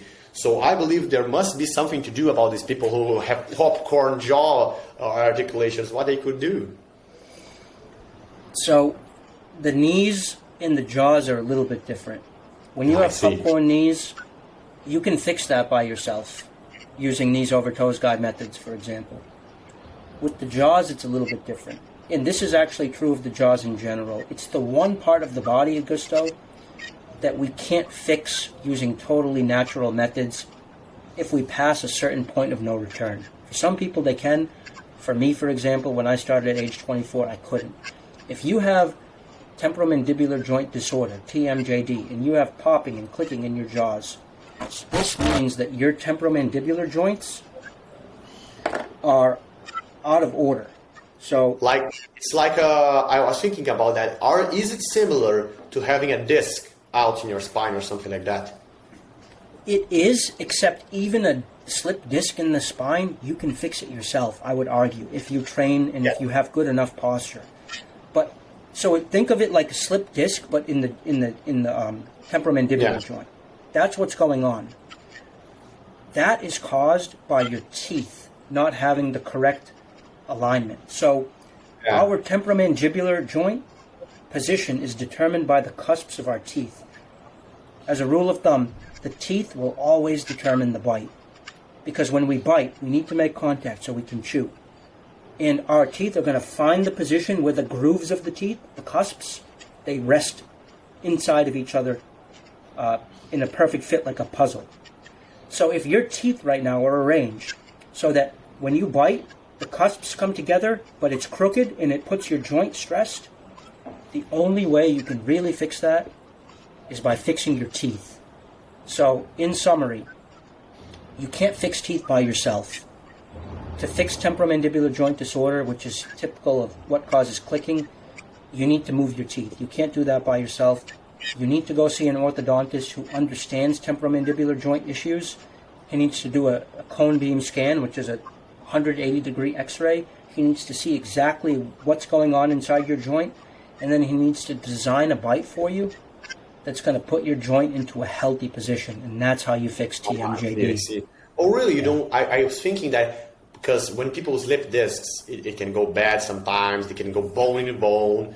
The disc can not only slip, but sometimes the disc is so damaged that some bone is actually touching bone. That causes a lot of problems. And I was thinking that temporomandibular joint, it could be something like that some type of tissue in there could be so damaged that it could be bone in bone, and that you perhaps would like some type of surgery and someone to put a puffy thing in there. Is that common, or you really see lots of people just fixing their posture? Posture of their mouth with an orthodontist. Yeah, what you're describing absolutely happens in the temporomandibular joints. There's surgeries that are temporomandibular joint replacement surgeries. They literally cut out the joint because it has so much degeneration and resorption from being in an unhealthy position for so long. You have to replace it. You can't heal it. It's exactly like any other joint in the body where after a certain amount of time, if you leave it unhealthy, it just completely dies. So that happens. But for young people, Augusto, that's rare. For young people, usually the joint can be saved if they just fix the cause. The cause is the misalignment.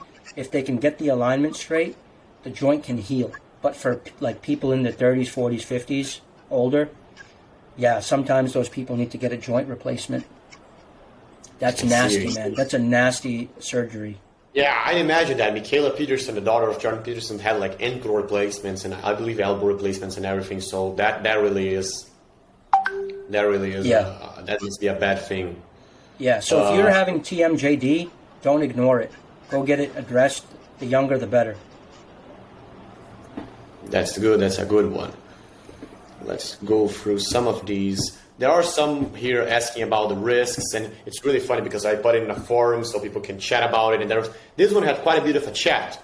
The question originally was, is there any risk to health? How could it be bad? Could it not?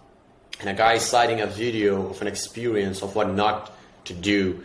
Of a guy which his dentist condemned mewing in general, but I'm pretty sure he focused on chewing a lot, and perhaps he could just be chewing the wrong way. So I think basically what people are questioning here are like, okay, what is like the problems of chewing? Can I over chew, just like you said, using moderation? Because in Brazil, people really, I think it's very common for people to try to take it very far. They want to buy a jaw exercise and they want to work their jaw muscles just like they work their quads. I don't know. They want to do 5 sets of 10 day in, day out. Is the jaw perhaps a bit more sensitive to lots of volume compared to like the biceps or something like that? It is, but I stand by what I said earlier. I think if you listen to your body and you have really good interoception, I think you can push your jaws. You can train them hard, just like a bodybuilder who has skill and who has good form can train really heavy and really hard. The jaws are the same. You have to listen to the feedback your body is giving you. If there's any pain, you have to stop and change and make an adjustment until the pain goes away. But if you want to be safe, you can err on the side of less and you can still get good results. So going back to what I said earlier about chewing, a good baseline for chewing is just eating meat twice a day and chewing it thoroughly. That's a good baseline. That enough by itself will give you gains. Then on top of that, what I recommend is get a nice firm gum like this. This is stronger gum. I sell this through my channel. It actually comes from another YouTuber called Tomazzo, but you can find it in the link in my description. It's a little bit firmer than regular gum, but it's not crazy hard like mastic gum. Some gum, bro, that mewers use, it's freaking too hard and it breaks your teeth and it can really cause problems. This gum is harder, but it's not super hard. So what I do is I think it's a good goal.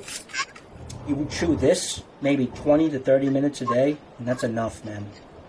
And you don't need to chew it 2 hours a day. That's really interesting. I like your approach because you see, Rodo's really hardcore into this. He made his life to help people with this. And I would expect something even different because here in Brazil, even I did this a lot. People want to almost like schedule workouts for it. I want to have abs. Okay, every morning I'm going to do 1,000 crunches or things like that. And when I started mewing, I bought the chisel, was really excited, was able to get it through Europe and everything. I was like, okay, every day I'm going to do like 20 minutes.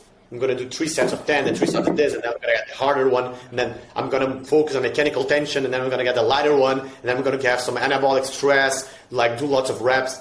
And really, it's hard to maintain because it's out of your workout schedule. It's really not as easy, but you're preaching something that is way more natural, way more easy. You just eat some meat, and if you want, you just get gum going. You can do anything while you're using the gum. Yeah, that's really good, I believe.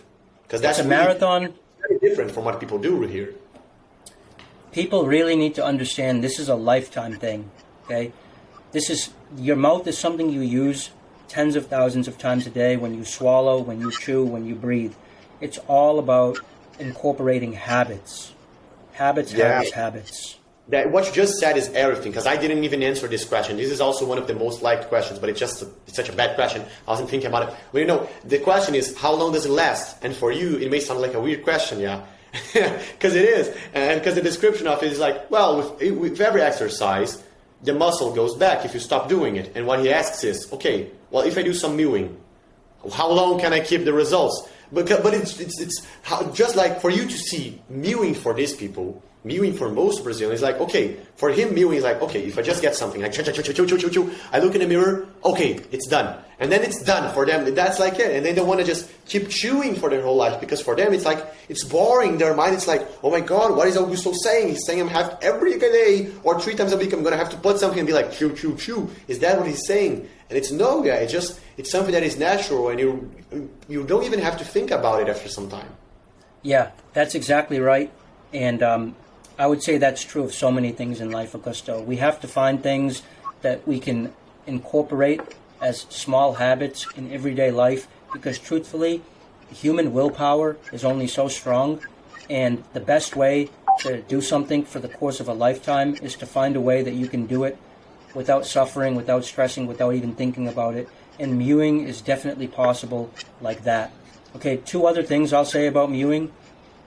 You have to know how to mew while you sleep, bro, because that's 8 hours a day where either your tongue is on the roof of your mouth or it's not. If you want mewing to be something sustainable for you, you have to be doing it in your sleep. And bro, that's a whole different conversation of how to keep your tongue on the roof of your mouth in your sleep. Yeah, that's a very little thing. Yeah, that's a big one. Just like you said, I suggest you guys on a very simple thing. If your mouth is closed, you could still not be mewing. Obviously, your tongue could still be. But if your mouth is open, you're most certainly not. So just taping a bit your mouth. You don't have to tape your mouth completely so people are afraid of dying. But you're really not going to die because you're just going to... I do this. I get a tape and I just do stripes. So if you do stripes, if you really need, you can just... And you're really not going to die. You really don't have to worry about it. So you just get some stripes and put in your mouth. You don't have to do it every day. Perhaps just doing a day where your nose is a bit stuffy and you're afraid of just mouth breathing a lot.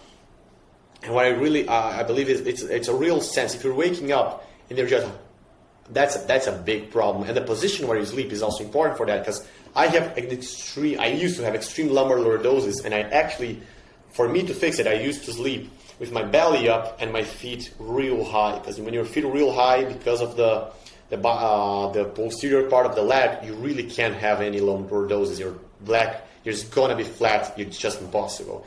But when I did that, I saw Mike Mew video, and he was like, well, when people have their belly up, it's way more common for their tongue to just fall because of gravity and everything. Obviously, it shouldn't fall because you shouldn't be having an intraoral vacuum, which is way stronger than gravity. But it's easier for it. And I actually switched to sleeping on my side just because I was actually worried about it. And I figured out another way of fixing my lumbar lordosis, which is I had made lots of videos about this posture thing, yeah? So yeah, mewing where you're sleeping, really important. And I saw even a Ronald video about where he was saying about hard mewing and that you meditate a lot. But if you're really not doing, and that's a big thing. If you're watching my video and you're like, no, Augusto, but I'm hardcore. I know you're talking about all this natural and stuff, but I'm going to do even hard mewing all the time because I want to get good results. Man, is it going to make that much of a difference? Because really, if you're doing lots of hard mewing, just like you said, like 3 hours a day, that's a crazy amount. Are you really, no one is going to really do that. If you're doing a hard mewing 3 hours a day and the rest of the day is not natural and you're not doing it, you're going to have way worse results than someone who does it very light mewing naturally all the time, yeah? Yeah, it's a marathon, not a sprint. 100,000%. That's really it. That's a great way of saying that. Another thing, Augusto, and this is a very hard one for people to accept, but if you really want your jaws to look better, you have to have low body fat. Because I'm not saying you have to be thin or slender, and I'm not saying you can't bulk, but I'm saying that when you have low body fat, it brings out the definition of your face more. And I don't care how hard you work with mewing, if you have too much fat on your face, it's going to hide the shape of your bones, and you're not going to see the definition. Yeah, so that's a big thing. The other thing about eating a steak-based diet is that it's very low carb, and so you're naturally going to have low body fat because you're going to be very leaned out just from being on a low-carb diet, and that also helps your aesthetics. That's how you get some of that hollowed-out cheek look, because the hollowed-out look comes from your cheekbone and your jaw being prominent, and then in here being very thin. So in the way you get this thin, first you strengthen it, you have to make the muscles bigger and the bones bigger from mewing, but then you also have to lose the fat from your cheeks, and that's what gives you that hollowed out look that so many people are striving for. And there's no shortcut to that, man. You just got to find a sustainable way of eating that keeps your fat low. I recommend an animal-based diet, low-carb, animal-based diet. Not fully carnivore, but maybe 60 to 70% carnivore.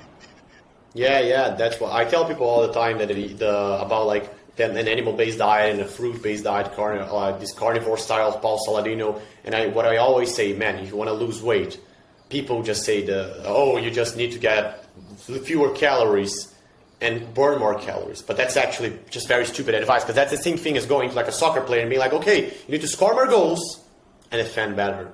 I mean, it's obviously you need to ingest less calories, but how really are you going to do that? And people say, well, eat less. That's not very practical advice. You know, how are you going to tell someone just eat less? So what I always say is, well, if you eat the right foods, you're really not going to get fat. And people say, well, but what if I eat a lot of them? And I say, well, you're not going to eat a lot of them. Because just like you said, evolution has made us in a certain way. Our stomach is in such a way that is you're just not. And people are staggered when I say this. And what I mean is, if you get a watermelon, okay, one of your meals is going to be watermelon and strawberries. Who in the world eats a bit of watermelon and goes like, oh man, I'm going to eat this whole watermelon? No one, because it's not that palatable. There's not that much sugar. Sugar is a drug. When you're eating chocolate, you eat a little bit, and you eat a lot of everything. There are so many stories. People will eat a little bit of cake, and then they eat all the cake. They eat so much that they're in pain. Who in hell eats a bit of a banana and goes and eats so many bananas that now they're in pain? That just doesn't happen. That really just doesn't happen. And if you have many meals which are like watermelon, avocado, strawberry, you're just really not gonna get fat because you're gonna get full because those foods are not that calorie dense. So yeah, making your diet is all about choosing the right foods, way more than counting calories, because counting calories is also hella inaccurate. So it's really tough to get a good hold of how many calories you're eating. I couldn't agree more. I agree with everything you said. Counting calories it's probably accurate, but at the end of the day, it's not practical advice.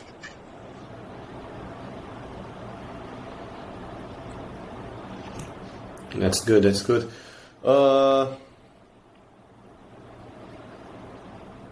you see, most of the questions here are really about the masseter exercises. So people are really asking if you should do masseter exercises, what exercises should you do, is the jawline works, or what are the best exercises for mewing, because people are really focused on that getting. Sure, man. I can address that. I know that I've been preaching a lot of marathon, not sprint, but obviously I've thought a lot about sprinting exercises for mewing and intensive hard mewing stuff. Here's what I think. If you want to know the ultimate mewing exercise, it's a headstand. Okay? If you can stand on your standing on your head. Now standing on your head. Yeah. It's the ultimate yoga pose. It's like the final stage of hatha yoga is headstand, and I think that's not an accident because it's also the ultimate exercise of mewing and of health in general. By being the ultimate exercise of mewing, it's the ultimate health exercise. When we stand on our head, we cannot do that without mewing. You can't stand on your head with your mouth open. Your mouth is closed and your tongue is pressed up on the roof of your mouth, and you're strengthening your neck like crazy, right? Yeah. And when you stand on your head, you're compressing the bone between your head and the tongue. You're making a sandwich like this. The earth, your head, it's crazy your tongue. Pressure, way more than you ever could just tongue pressing. It's insane pressure. And it's good for the neck, which I think any good mewing exercise is going to incorporate the neck because it's one system from the neck up. And truthfully, it's all connected from the tip of your head down to your toes. But for the purposes of mewing, don't think about it in terms of the jaws, and don't think about it in terms of the full body, but do think about it in terms of the neck up. Don't forget about your neck. So when we accept that headstand is the ultimate mewing exercise, then I would say progress to a headstand, and everything you do between now and you getting to a headstand is hard freaking mewing. So that might be, right now that might be neck rolls, like Mike Tyson did to train, right? Yeah. So it's like a headstand, but your knees and feet are still on the ground. You're putting a little bit of weight on your head, and then go up to an assisted headstand with your arms braced up against the wall. And then someday, maybe 1 year from now, 2-3 years from now, if you can get into a headstand for a few minutes a day, that is hard mewing.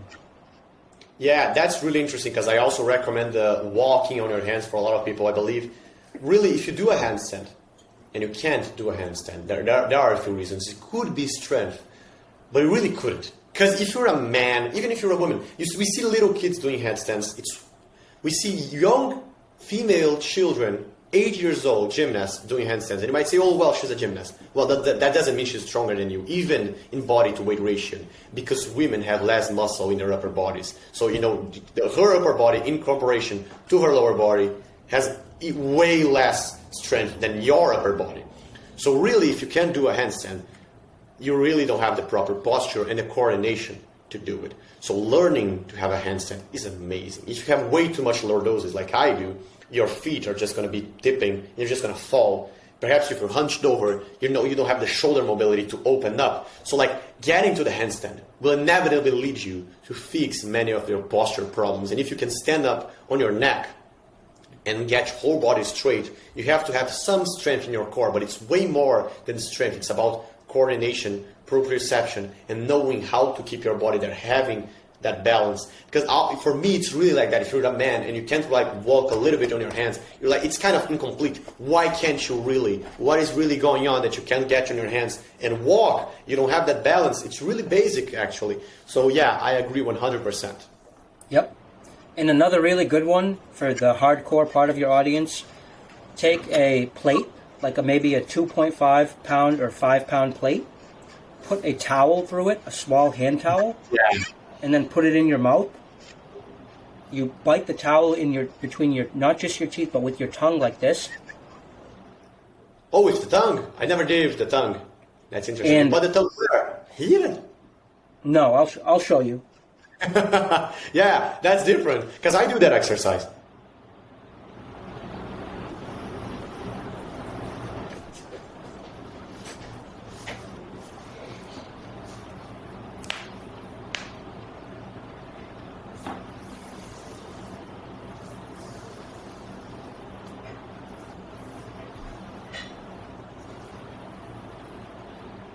While we are waiting for Ronald to show the exercise, I'm going to tell you guys, I also do this exercise. I put a towel in my mouth and I do neck curls. Yeah.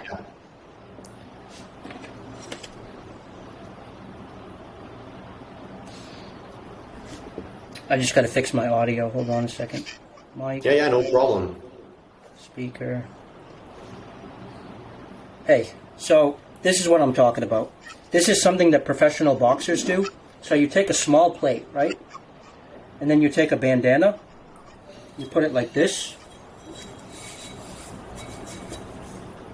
And then you bunch it up like this.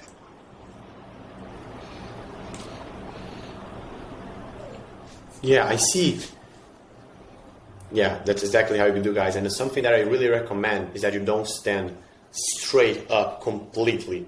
Why is that? I talk about that all the time in the channel, about mechanical tension, how to keep tension. And really, if you stand straight up, you guys, I hope you guys know that. But then, when you do it, and you've already done it, it's just a straight line of force. Your neck extensors, which is this part, is just in line with the weight. And that's not good for tension. So you hunch, you go a little bit forward, and when you're contracting, the weight's still pushing here. If you're here, and you're just straight up, holding the weight, and you relax, you stay here. If you're here, and you relax, boom, you drop. So peak contraction is really important. Just position yourself a little bit forward. That is a great exercise, but how does really the tongue come into it? Because I was not able to check it. So what a lot of people do when they do this is they ignore the tongue, and they just bite this with the teeth like this. As you can see here. See how there's nothing in the middle? See how I'm just... Yeah. That's wrong. That's only using your teeth. Instead, bunch it up together like this, and then don't even think about your teeth. Just put it on your tongue like this. Oh. I see. And the tongue is also kind of pressing up. With the tongue is the only thing pressing up. You're not even using your teeth. You're just squeezing the handkerchief with your tongue like this. I see. So that's the interesting, guys. You can do two variations of this exercise, I believe. One in which you're using lighter weights and you're pressing with the tongue, and one in which you're using a bit more of your teeth to really target the neck extensors. Because when I do it with cables, and I go kind of heavy. And then I believe that if I had to use most of the tongue to press up, the thing I would just not be able to. And that's actually a great exercise. If you want to exercise your masseter, because that's the main thing you guys want, obviously, to get this giga chat look, to have the wide masseter. I already used the chisel a lot, so I know what I'm talking about when I'm comparing those things. I feel my jaw even better, which is crazy. When I do an isometric contraction for a whole MMA workout holding the mouth protector, or when I'm working out my neck really well and I'm just pressing up and doing side to side neck curls and neck extensions. So really, I believe all you really have to do is the standing on your neck. Then you do some neck curls, neck extensions, neck side to side, and then some variation of the neck extensions with the tongue, with a lighter weight. Mm-hmm. Yeah, man, that all sounds great. Another small tip I can offer: when you're chewing gum, instead of having one piece, either do or take one piece, break it in half, and then chew one on one side, one on the other, so that it's even. Yeah, so you don't. Yeah. And Exactly. Actually, that's a very important warning for people. Yeah, because if you get a very large bolus, like large bolus chewing, something Mike Mill talks about a lot. I've seen him get an enormous amount. It's almost as if he got this and he got 5. It was an extremely large bolus and it was only one and he was chewing it. It was really hard. So I believe that the larger it is, if it is only one, the larger it is the problem for it to be only one. Yeah. I think so. I think whenever we're working our mouth, we want to emphasize symmetry, and this is especially true with chewing. So we want to have equal on each side. But then, another pro tip: don't forget. Sometimes you take your two pieces, you combine them, and you chew with the front teeth. Even gum. A lot of people forget to chew gum with their front teeth, but you should move the gum around and then work your front teeth with it too. And another tip. It's really, really, really important to use your front teeth when you're chewing sometimes. So, for example, it's good to take a really hard fruit, like an apple, and bite into it with your front teeth and rip the piece out. Don't just cut the apple. Bite into the apple like a squirrel eats a corn, an acorn. When the animal picks up the acorn, they pick it up like this and they go... They don't cut it into pieces and put it on their molars. They bite right into it like this. Yeah. And this is really important for humans to do as well, whether it's by ripping steak or by eating an apple or something like that.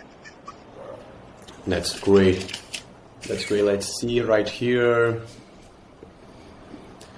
So yeah, basically, there are only 2 questions left, which are different from the others. The first one is I believe this has already been answered, so we can go through this briefly, but it's which face shapes are most benefited with all of this, and is there something that you need to do? For me, I believe it's really all face shapes which have a small maxilla or they can't really mew because they can't breathe. Yeah, it's basically he's asking which face shapes are most benefited with mewing.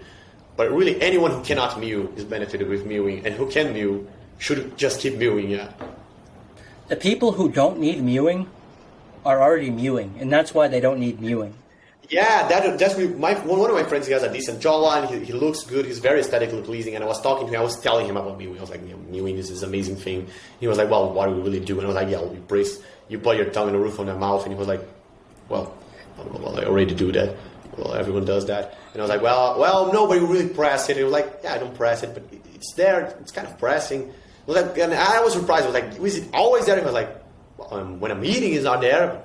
It's always there. And that's when I started realizing that it's a really natural thing. It is a really natural thing, and you can see it in professional athletes. They hardly ever have their mouth open.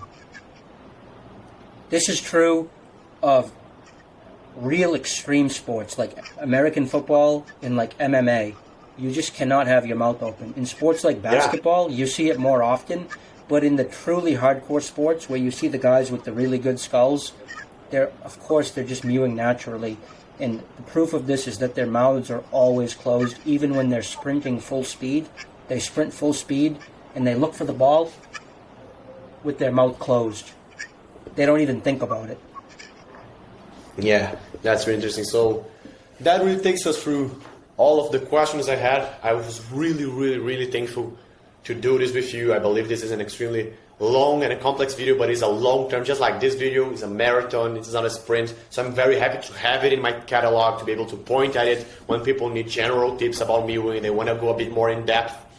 I believe I'm doing a great work, just like I said before, on this ladder of responsibility for people that want to know more about mewing and they're not able to speak English and they really want to get into it. I believe that's going to be amazing for them. I think this is just gold, because in Brazil, like, I researched a lot, but my English was not so good and you really can't find much.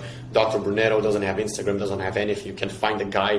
I don't know how some people did find him, but he really doesn't have anything. So this was extremely pleasant to me. Brother, it's been my pleasure. It's been an honor to be able to join you on your channel. I'm so impressed with the work that you've done. I can't believe, how much good you're doing in the world by sharing your beautiful life, your beautiful body, your beautiful habits, your beautiful mind. It's also good. It's been it's been an honor to have been part of your channel. Okay, and if anyone wants to learn more about my tiny niche of jaw-related health, face-related health, airway health, they can see my channel. It's Jawhacks, no space, Jawhacks. I'm on YouTube, Instagram, TikTok, Twitter, every platform. You can see me there. If you want to talk to me one-on-one about your own face, you can sign up for a chat, although the chats are closed until May. But I thank you, man, for the opportunity to come and reach a wider audience through your audience. Yeah. I'm really thankful for it. This is just an amazing experience. So you guys are going to see more of this. I'm completely planning on talking more about mewing and really bringing you guys on this. So we'll end the video now. As I said, if you want to go onto his channel, if you want to watch more of self-improvement videos, if this, by a miracle of God, is your first video seeing me and not a TikTok or a short video, if you really just hopped on straight in a 2-hour video and is here until the end, you're a G, man. And you can check my link in bio with my beacons for all of my videos, all of my socials. If you want to work with me, my media kit with all the info, all the prices, absolutely everything is link in bio in my beacons. Thank you so much.